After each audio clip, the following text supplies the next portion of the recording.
Baik, telah pun bersiap sedia di Petaling Jaya, Syahrazad Sani. Assalamualaikum. Waalaikumsalam Abizal dan juga semua. Hari ini nampak ceria lah awak. Saya terhibur sebenarnya menyaksikan game yang ada 4 gol walaupun pasukan Selangor terikat satu sama. Nak tak nak, cerita ni mesti kita mulakan dahulu. Amri Yahya.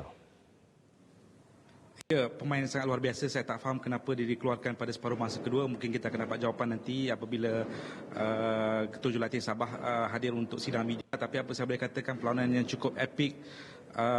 Dua sebenarnya pemain veteran Sabah menyelamatkan mereka malam ini. Yang terakhir Bobby Gonzalez menyamakan kedudukan 2 ataupun 3 minit sebelum habis game. Nak tanya saya minit ke berapa skor, saya dah lupa sekarang ni, saya terlalu teruja. Tapi di antara dua gol Sabah tu, Ifrai Oli Sugun menyelamatkan Selangor malam ni lah dengan 2 jaringan dia. Tapi saya berasakan kalaulah dia dapat gol yang ketiga tu, mungkin itu akan menyelamatkan perjuangan. Tapi satu perlawanan yang menarik.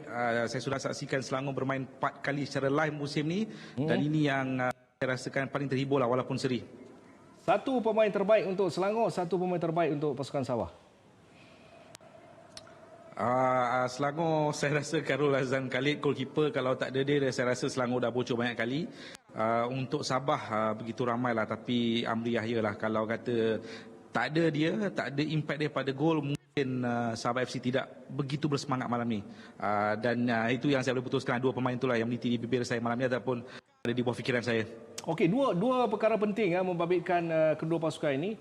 Kalau di separuh masa yang pertama, backline pasukan Sabah sangat disiplin. Tetapi beralih pada separuh masa kedua, ceritanya berbeza. Okey, yang pertama saya rasa backline Sabah FC nampak cantik separuh masa pertama kerana 3 midfield mereka yang diketuai Azizan Nordin, yang mana kita lihat pada separuh masa pertama ataupun selepas separuh masa pertama ada sedikit detik-detik mencemaskan. Tapi yang poin yang kedua, Selangor FC bermain dengan agak baik pada separuh masa kedua selepas berlaku beberapa pertukaran dan masukan Syahril Fikri walaupun tak skor tapi assist dia kepada Ifedayo untuk gol pertama itu. Itu yang saya lihat menjadi titik perubahan kepada Selangor FC. Biasalah kalau dengan Hafiz Ahmad. Ada apa-apa nak buat ucapan apa ke? Nak besok nak balik ke kampung ke apa ke? Tak ada? Tak adalah, tapi kepada umat Islam, selamat meneruskan ibadah berpuasa dan kepada yang lain, nikmatilah bola sepak negara dan mana yang terbaik kalau bukan di Nadi Arena dan di Bola dan juga Astro Arena. Terima kasih, Matt. Pertama saya patut bersyukurlah dengan hasil ini karena memang kita sebenarnya first half kita control game, kemudian kita leading 1-0, tapi once Azizan keluar, kita memang tiada pilihan pemain. Pemain yang ready memang hanya Genius, dan Genius juga baru sembuh dari injured. Kemudian kita kalah di tengah, sehingga Selangor bisa tekan kita dan mereka banyak peluang. Tapi sebenarnya di awal second half pun kita ada 2 chances yang sepatutnya jadi gol, tapi bagi saya ini result yang adil lah untuk kedua tim lah.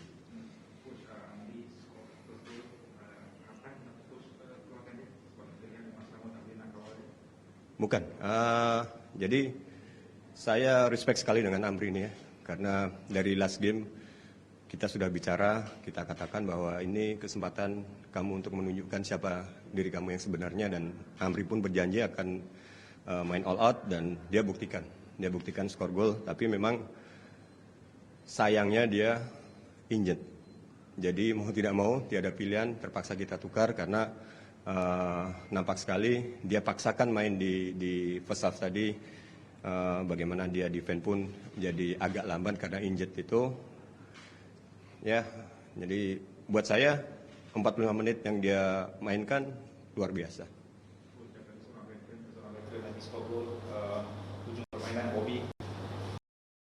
Ya, saya tahu Bobby ini sangat bahaya di box area, penalty area. Saya selalu katakan ke Bobby bahwa saya tidak expect kamu bisa main 90 menit. Tapi bagi saya, kamu main 10, 20 menit, asal kamu 100% bisa skor, cukup buat kami. Dan itu dia buktikan. 2 game, dia main 15 menit, tadi 10 menit, 2 gol. Jadi bagi kami, Bobby betul-betul super sub yang akan menjadi senjata kami lah. Yeah, directly after the game, I can say we didn't play well in the first half time. We struggled in own ball possession, and we were not able to create goal chances. And the counter-attacks from Sabah always stayed dangerous. And it was the first half time. Second half time we played well.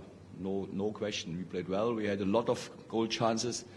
We scored 3 times, and usually we have to win, but we didn't win because how can I say?